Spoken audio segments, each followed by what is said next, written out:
India clips viewers எல்லாருக்கும் வணக்கம். Maggi பேசிட்டு இருக்கேன். நம்ம ரியலா நிகழ்ச்சியில நிறைய செலிபிரிட்டிஸ் வந்து பார்த்துருக்கோம். அந்த வகையில இன்னைக்கு பார்க்க போற செலிபிரிட்டியும் ரொம்ப பெரிய செலிபிரிட்டி. ஏற்கனவே வெற்றி படங்கள் நிறைய கொடுத்தவர்.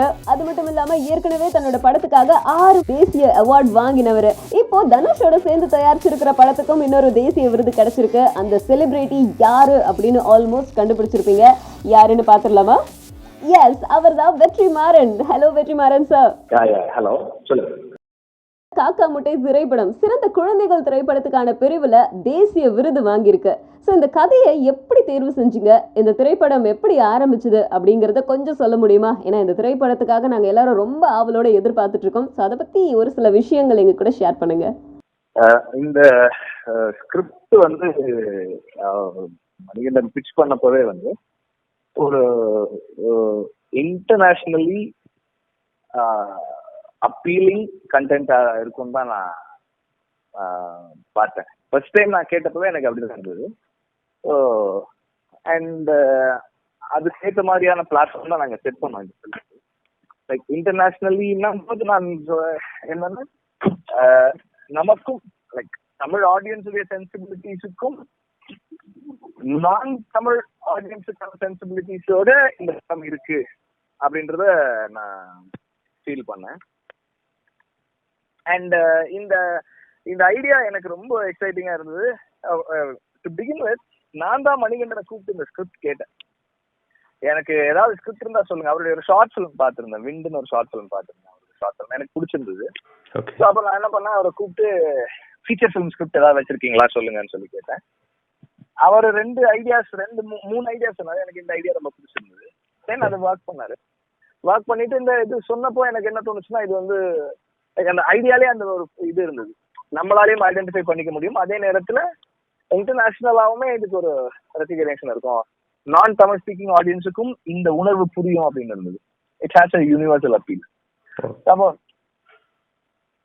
அதனால நான் இந்த ஸ்கிரிப்ட் அவர் கம்ப்ளீட் பண்ணி கொடுத்தோடனே நான் தனுஷ்க்கு வந்து சொன்னேன். அவர்கிட்ட வந்து நீங்க இதை கேளுங்க. அதான் அவர் என்ன, அப்போ ஹி வாஸ் ஷூட்டிங் ஒரு ராஞ்சனா இன் டெல்லி. அவன் என்ன சொன்னாரு, சார் நீங்க எனக்கு ஸ்கிரிப்ட் அனுப்புங்க, நான் பாக்குறேன் அப்படின்னு. தென் மெயில் அனுப்புனா ஒரு 10 minutes லைக் ஒரு half an hourல he call back. Sir 10 scene தான் படிச்சிருக்கேன் sir, but we will do this film அப்படின்னு. அவருக்கு வந்து ஸ்ட்ரெயிட்டாவே அவரால் கனெக்ட் பண்ணிக்க முடிஞ்சது. அவரால் தான் சொன்னார், எனக்கு வந்து என்னோட சின்ன வயசுல நடந்த விஷயங்கள்லாம் ஞாபகம் வருது இதை படிக்கும் போது. நான் சொன்னேன், எனக்கும் அப்படிதான் இருக்கு. ஸோ அந்த மாதிரி ஒரு மிடில் கிளாஸ், லோ மிடில் கிளாஸ்ல இருக்கிற அல்லது அந்த அந்த ஸ்ட்ராட்டால இருந்து வளர்ந்த அவங்க அத்தனை பேராலையுமே இதை கனெக்ட் பண்ணிக்க கூடிய ஒரு ஸ்கிரிப்ட் இது. ஓகே சார், ரொம்ப சூப்பர். அண்ட் இந்த படத்தோட டைரக்டர் மணிகண்டன், இவரு இந்த படத்தை எந்த அளவுக்கு கச்சிதமா வடிவமைச்சு கொடுத்திருக்காரு? மணிகண்டனுடைய சென்சிபிலிட்டிஸ் இருக்கு இல்லையா, அதுவும் வந்து இன்டர்நேஷனலி அக்செப்டபிள் சென்சிபிலிட்டிஸா இருந்துச்சு. சம்டைம்ஸ் என்ன ஆகும்னா, நம்ம நல்ல கண்டென்ட் ஆகும், ஆனா அந்த டைரக்டருடைய விஷன், லைக் அவருடைய understanding of emotions and expressions வந்து கொஞ்சம் லவுடரா இருக்கும். லவுடர் இந்த சென்ஸ் நம்ம எப்படி இருக்கோம்னு நம்ம அண்டர்ஸ்டாண்ட் பண்ணிருக்கிறது வந்து யூரோப்பியன் ஆடியன்ஸ்க்கு, வெஸ்டர்ன் ஆடியன்ஸ்க்கு வந்து அதிகமா தெரியும். ஏன் இவ்வளவு ஓவரா ரியாக்ட் பண்றாங்க அப்படின்ற மாதிரி சில சமயத்துல இருக்கும். நம்மளுடைய சில எக்ஸ்பிரஷன்ஸ், உதாரணத்துக்கு நம்ம அழுவுறது, சாவு வீட்டுல நம்ம அழுவுறதுக்கும் அவங்க அழுவுறதுக்குமான டிஃபரன்ஸ் நிறைய இருக்கும். இங்க ஒரு சின்ன டிஸ்கனெக்ட் ஒன்று வரும் நம்ம ஆடியன்ஸுக்கும் அவங்க ஆடியன்ஸுக்கும். அதை பேலன்ஸ் பண்றதுக்கான சென்சிபிலிட்டிஸ் வந்து மணிகண்டன் கிட்ட இருந்தது. ஸோ அவருடைய எக்ஸிகியூஷன் வந்து நம்மளுடைய நேட்டிவ் எக்ஸ்பிரஷன்ஸ் அவங்களுக்கு புரியுற மாதிரியான ஒரு சென்சிபிலிட்டிஸோட அவருடைய எக்ஸிகியூஷன் இருந்தது. Super sir. எப்பயுமே படத்தை பத்தி டிஸ்கஸ் பண்றதை விட அந்த படம் முடிச்சதுக்கு அப்புறம் ஃபர்ஸ்ட் காப்பி வரும் இல்லையா, அதை பார்க்கும்போது நிறைய விஷயங்கள் நம்ம மைண்ட்ல ஓடும். ஸோ அப்படி நீங்க படத்துடைய ஃபர்ஸ்ட் காப்பி பார்க்கும்போது என்ன நினைச்சீங்க? அதுக்கப்புறம் நடந்த விஷயங்கள் என்னென்ன கொஞ்சம் சொல்லுங்களேன். அந்த படம் ஃபர்ஸ்ட் ஷெட்யூல் ரஷ் பார்த்தப்பவே ஐ நியூ தட் இது வந்து இன்டர்நேஷனலா கண்டிப்பா அப்பீலிங்கா இருக்கும் அப்படின்ற இது இருந்தது எனக்கு. அந்த டைம்லயே வந்து I was pitching this idea to Fox. அவங்க கிட்ட இப்படி ஒரு ப்ராஜெக்ட் ஒன்று வந்துட்டு இருக்கு, நீங்க பாருங்க நல்லா இருக்கும்னு சொல்லி சொன்னேன். அப்புறமா வந்து படம் முடிச்சு பார்த்தப்போ I knew for sure that this has solid potential for festival மார்க்கெட்டை வந்து நம்ம எக்ஸ்ப்ளோர் பண்றதுக்கான நல்ல ஃபில்ம் இதுன்னு நான் ரியலைஸ் பண்ணேன். Dhanush also felt the same way. அதனால நாங்க என்ன பண்ணோம்னா, ஃபெஸ்டிவல் அப்படின்னும் போது, இந்த சர்வதேச திரைப்பட விழான்னும் போது சும்மா படத்தை எடுத்துட்டு போயிட்டு அங்க ஸ்கிரீன் பண்ணிட்டு வர்றதுக்கு கிடையாது. அது ஒரு மார்க்கெட். அதாவது ஒரு சந்தை தான் அது. நம்ம ரெகுலரான மெயின் ஸ்ட்ரீம் படங்களை வியாபாரம் பண்றதுக்கு நமக்கு தியேட்டர்ஸ் இருக்கு. நம்ம தியேட்டர்ல எடுத்துட்டு போய் படம் போடுறோம், மக்கள் வந்து பாக்குறாங்க. கொஞ்சம் வேற மாதிரியான சென்சிபிலிட்டிஸோட ஒரு ஆர்டிஸ்டிக்ஸ் ஃபிட்னஸோட ஒரு படம் இருக்கு அப்படின்னா, சம்டைம்ஸ் வந்து வெகுஜன மக்களுக்கு அந்த தியேட்டர் ஆட்கள் இந்த படங்களுக்கு தியேட்டர்ஸ் வந்து கிடைக்காம போகலாம். அந்த மாதிரி சூழ்நிலைகளை, அந்த பேரியர்ஸை பிரேக் பண்றதுக்காக உருவாக்கப்பட்டதுதான் ஃபிலிம் ஃபெஸ்டிவல். அது வந்து ஒரு மார்க்கெட் தான், ஒரு சந்தை தான். அது ஊர்ல இருக்க எல்லா டிஸ்ட்ரிபியூட்டர்ஸும், உலகத்துல இருக்க எல்லா டாப் டிஸ்ட்ரிபியூட்டர்ஸும் வருவாங்க. நம்ம படங்களோட அங்க போவோம். நம்ம படங்களை அவங்க வந்து தியேட்டர்ல பார்த்துட்டு பிடிச்சிருந்தா நம்ம கிட்ட பேசி வாங்கிட்டு போவாங்க. அதுதான் நடக்கும். அப்போ என்னன்னா, இதுக்கு வந்து ஃபெஸ்டிவல் சர்க்கியூட்ல, ஃபெஸ்டிவல் மார்க்கெட்ல நல்லா பிசினஸ் பண்றதுக்கான பொட்டன்ஷியல் இருக்கிற ஒரு ஃபில்மா எனக்கு பட்டது. தனுஷ் சாரும் அதே ஃபீல் பண்ணாரு. அதுக்கப்புறம் நாங்க வந்து we brought in Fox into the picture. அவங்க படம் பார்த்தாங்க, they liked it very much. அவங்களும் அதே தான் சொன்னாங்க, நம்ம வந்து ஃபெஸ்டிவல் எல்லாம் முடிச்சுட்டு அப்புறமா தியேட்டருக்கு ரிலீஸ் பண்ணலாம்னு சொல்லி அவங்களுடைய இன்டர்நேஷனல் டிஸ்ட்ரிபியூஷன் ஹேண்டில் பண்ற டீமும் அதை தான் ஃபீல் பண்ணாங்க. ஓகே. அண்ட் ஃபர்ஸ்ட் அப்ராட்ல இருக்கிறவங்க இந்த திரைப்படத்தை பார்த்துட்டு என்ன சொன்னாங்க? அவங்களோட ரியாக்ஷன்ஸ் என்ன? டொராண்டோ வந்து ப்ரீமியர் பண்ணாங்க படத்தை. டொராண்டோவில் பார்த்தா அங்க இருந்தவங்க எல்லாரும் வந்து, எஸ்பெஷலி லேடிஸ் அண்ட் கேர்ள்ஸ், அவங்களுக்கு வந்து இந்த படம் ரொம்ப பிடிச்சிருந்தது. பெண்கள், குழந்தைகள் குடும்பத்தோட வந்து பார்த்து என்ஜாய் பண்ணாங்க. அண்ட் சர்ப்ரைசிங்லி கனடா, டொராண்டோ வந்து நிறைய தமிழர்கள் இருக்கிற பகுதி. அங்க தமிழர்களை விட அந்த ஊர்க்காரங்க, கனடா நாட்டு மக்கள் வந்து பார்த்ததுதான் அதிகம். அது வந்து அவங்களுக்கு அவ்வளவு கனெக்ட் பண்ணிக்க முடிஞ்சிருந்தது அந்த படத்தோட. அதை தொடர்ந்து நிறைய ஃபெஸ்டிவல்ஸ் போச்சு. ஒவ்வொரு ஃபெஸ்டிவல்லையும் வந்து படத்தை பிசினஸ் பண்றதா. இப்போ வந்து ஆஸ்திரேலியா, நியூசிலாந்து, ஜப்பான், இது மாதிரியான நாடுகள் தனித்தனியா வச்சிருக்காங்க. நம்ம ஜென்ரலா இங்க நம்ம மார்க்கெட் பிசினஸ் என்னன்னா, ஓவர்சீஸ் அப்படின்னு ஒரு டிஸ்ட்ரிபியூட்டர் கிட்ட எல்லாத்துக்குமான இதுவும் மொத்தமா ஒரு பிரைஸ் ஃபிக்ஸ் பண்ணி கொடுத்துருவோம். பட் இந்த மாதிரி ஃபெஸ்டிவல் சர்க்கியூட்ல படம் போகும்போது ஒவ்வொரு ஏரியாவும் தனியா வைக்கலாம். கிட்டத்தட்ட 160 டெரிட்டரிஸ் இருக்கு, நான் தமிழ் ஸ்பீக்கிங் டெரிட்டரிஸ். இவ்வளவு இடங்கள்லயும் இந்த படத்தை நம்ம விற்கலாம். அதுக்கான பிளாட்ஃபார்ம் வந்து இந்த ஃபெஸ்டிவல்ஸ் ஏற்படுத்தி கொடுக்குது. திரைப்படம் வெளிவரதுக்கு முன்னாடியே நேஷனல் அவார்ட் வின் பண்ணிருக்கு. ஸோ இதை நீங்க எப்படி ஃபீல் பண்றீங்க? குறிப்பா அந்த பசங்க 2 பேருக்கும் அங்கீகாரம் கிடைச்சிருக்கு அப்படிங்கும்போது ரொம்ப, இந்த படத்துக்கான பெரிய அடையாளமா இந்த 2 தேசிய விருதுகளை நான் பசங்களோட லைஃப், அவங்களோட ஜேர்னி எடுத்தீங்கன்னா, மணிகண்டன் வந்து லொகேஷன் பண்ண போனப்போ தற்செயலா அங்க இருந்த பசங்களை, அதுல இருந்த பசங்களை செலக்ட் பண்ணி தான் பண்ண வச்சாரு. அவங்களுக்கு வந்து ஒரு 4 மாசம் வந்து எல்லாம் வச்சு பண்ணி பார்த்து, ஒரு எவர் சின்ஸ் அவங்க மணிகண்டனோட ஃபேமிலி மெம்பர்ஸா தான் இருக்காங்க. மணிகண்டன் ஃபேமிலியோட ஒருத்தரா இருக்காங்க. அப்புறம் வந்து அந்த பசங்களுக்கு வந்து நிறைய விஷயங்கள் we are planning.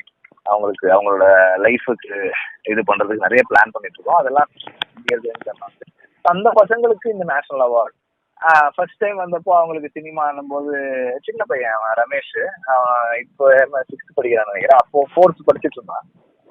ஒன்னும் தெரியாது, அப்படியே ஒரு மிரட்சியோட வந்தாங்க. அன்னைக்கு வந்து நேஷனல் அவார்டு வாங்கிட்டு வந்தான். என்னடா எப்படிதான் இருக்கு எல்லாம் அப்படின்னா, எல்லாரும் கூட நின்று போட்டோ எடுத்துக்கிறாங்க சார், எங்க மிஸ் எல்லாம் என் கூட நின்று போட்டோ எடுத்துட்டாங்க அப்படின்னா, அவனுக்கு இன்னும் லைக் அவங்க வீட்டுல இருக்கவங்களுக்கும் சரி அவனுக்கும் சரி, இன்னும் வந்து இந்த தேசிய விருதுன்றது எவ்வளவு பெரிய விஷயம், எவ்வளவு பேர் அதை வாங்குறதுக்காக காத்துக்கிட்டு இருக்காங்க, எவ்வளவு எளிமையா அவங்களுக்கு அது கிடைச்சிருக்குன்றது இன்னும் சிங்கின் ஆகல.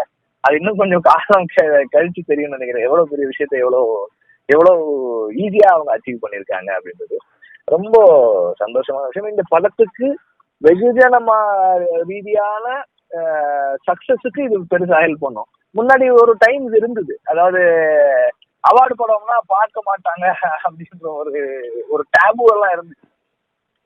டிஸ்ட்ரிபியூட்டர் சைட்ல ஒரு பெரிய பயம் இருக்கும். அது வந்து இன்னைக்கு ப்ரொடியூசர்ஸ்க்கும் டிஸ்ட்ரிபியூட்டர்ஸ்க்கும் இல்லை, குறிப்பா தனுஷ் மாதிரியான ஒரு ப்ரொடியூசருக்கு அதை பத்தின எந்த பயமுமே இல்லை.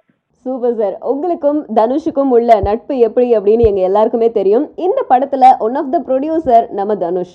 ஸோ இந்த படத்தோட ஒன் ஆஃப் த ப்ரொடியூசர் அப்படிங்கிற முறையில நம்ம தனுஷோடைய ஒத்துழைப்பு எந்த அளவுக்கு இருந்துச்சு, அது எந்த அளவுக்கு உங்களுக்கு யூஸ்ஃபுல்லா இருந்துச்சு? நாங்க இந்த படத்தை வந்து ஃபாக்ஸோட டீல் சைன் பண்ணப்போ தனுஷ்க்கு வந்து எந்த கன்சர்னுமே இல்லை அதை பத்தி. சார் இந்த படம் எவ்வளவு தூரம் போய் சேரணும்ன்றதான் இருக்கேன் சார். நம்ம ஃபாக்ஸோட டீல் சைன் பண்ணும்போது தட் வில் ஹேப்பன். ஸோ அதனால நம்ம அதை பண்ணுவோம் சார். இதன் மூலமா நம்ம வந்து கெயின் பண்ண போறது வந்து இந்த படத்தை எடுத்துட்டு போய் உலகம் முழுக்க காட்டுறது நமக்கான மிகப்பெரிய பெனிஃபிட் வந்து அதுதான் சார். நம்ம அதை பண்ணுவோம் அப்படின்னா இந்த மாதிரியான ப்ரொடியூசர்ஸ் வந்து இன்னைக்கு நிறைய பேர் வராங்க. அது வந்து நம்ம இந்த இந்த பேரியரை பிரேக் பண்ணோம். இந்த வெகுஜன சினிமாவுக்கு வந்து விருது வந்து எதிரானது அப்படின்றது. இந்த விருதுகள் காக்கா முட்டைக்கு வெகுஜன வர்த்தக ரீதியான வெற்றிக்கு மிகப்பெரிய உதவியா இருக்கும்ன்றது என்னுடைய கணிப்பு. எடிட்டர் கிஷோர் சாருடைய லாஸ்ட் மொமெண்ட்ஸில் வந்து உங்களுடைய டைமை வந்து நீங்கள் ஸ்பெண்ட் பண்ணியிருப்பீங்க. அந்த அந்த கடைசி நேரங்கள், கடைசி நிமிடங்கள் என்ன விஷயங்கள் நடந்துச்சு, அதை பற்றி கொஞ்சம் சொல்லுங்களேன். ஃபெஸ்டிவலுக்காக ஒரு ஃபெஸ்டிவல் டெட்லைன் மீட் பண்ணுறதுக்காக தான் ஒர்க் பண்ணிட்டு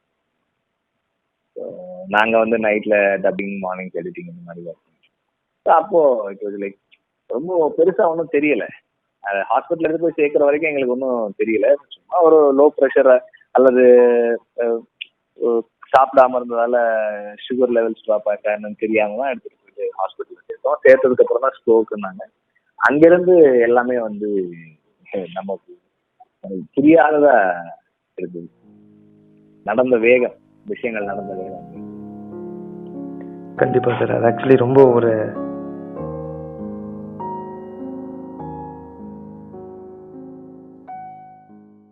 உங்களுடைய திரைப்படம் விசாரணை, அந்த படத்தை பத்தி எங்களுக்கு சில விஷயங்கள் சொல்லுங்க. இது வந்து ஒருத்தரோட சந்திரகுமார் அப்படின்னு சொல்லிட்டு ஒருத்தரோட லைஃப்ல நடந்த சம்பவங்கள். அதை வந்து அவர் ஒரு புக்கு, லாக்அப்னு ஒரு புக்கா எழுதியிருந்தாரு. அந்த புக்கு என்னோட ஃப்ரெண்டு வேலவன் எனக்கு கொடுத்தாரு. படிங்க, இது ஒரு நல்ல ஃபில்ம் ஆகிறதுக்கான கண்டென்ட் அப்படி. ஸோ அதை படிச்சு உடனே நான் சொன்னேன், இதை பண்றேன் தங்கவேலவன், நான் இதை படம் பண்றேன் அப்படின்னு. ஸோ அங்கிருந்து இட் வாஸ் லைக் ஃபாஸ்டா கடகடன்னு நடந்தது வேலை. அண்ட் ரொம்ப சீக்கிரமா படம் எடுத்தோம். அதுக்கப்புறம் வந்து post production work is taking some time. ஏன்னா இது வந்து ரொம்ப டயரிங்கான ஃபில்ம், ஒர்க் பண்றது ரொம்ப டாக்ஸிங்கான ஃபில்ம். ஸோ அதனால it's taking some time. But இப்போ ட்ரெய்லர் லான்ச் பண்ணியாச்சு. அதனால அனதர் இப்போ காக்கா முட்டையோட ரிலீஸ் பண்ண வேண்டாம், கிளாஷ் பண்ண வேண்டாம்னு பாக்குறோம். அதனால அது முடிஞ்ச ஒரு 3 weeksல we will do this. Right. இன்னைக்கு வந்து நம்ம வெற்றிமாறன் சார் நம்ம கூட நிறைய விஷயங்கள் வந்து ஷேர் பண்ணிக்கிட்டாரு. ரொம்ப நல்லா இருந்தது கேட்கறதுக்கு. ஏன்னா புதுமையான விஷயங்கள் அதில் சம்மந்தப்பட்டவங்களே சொல்லும்போது நமக்கு இன்னும் புதுமையான இன்ஃபர்மேஷன்ஸ்லாம் தெரிய வரும். அந்த வகையில் நிறைய இன்ஃபர்மேஷன்ஸ் வந்து எங்களுக்கு கிடைச்சது. Thank you so much sir. And இதே மாதிரியே வந்து நிறைய செலிப்ரிட்டிஸோடைய ரியலாக வந்து பார்க்கறதுக்கு நீங்கள் மிஸ் பண்ணிடாதீங்க. இதோட நாங்கள் கிளம்பிக்கிறோம். டாடா பாய், see you.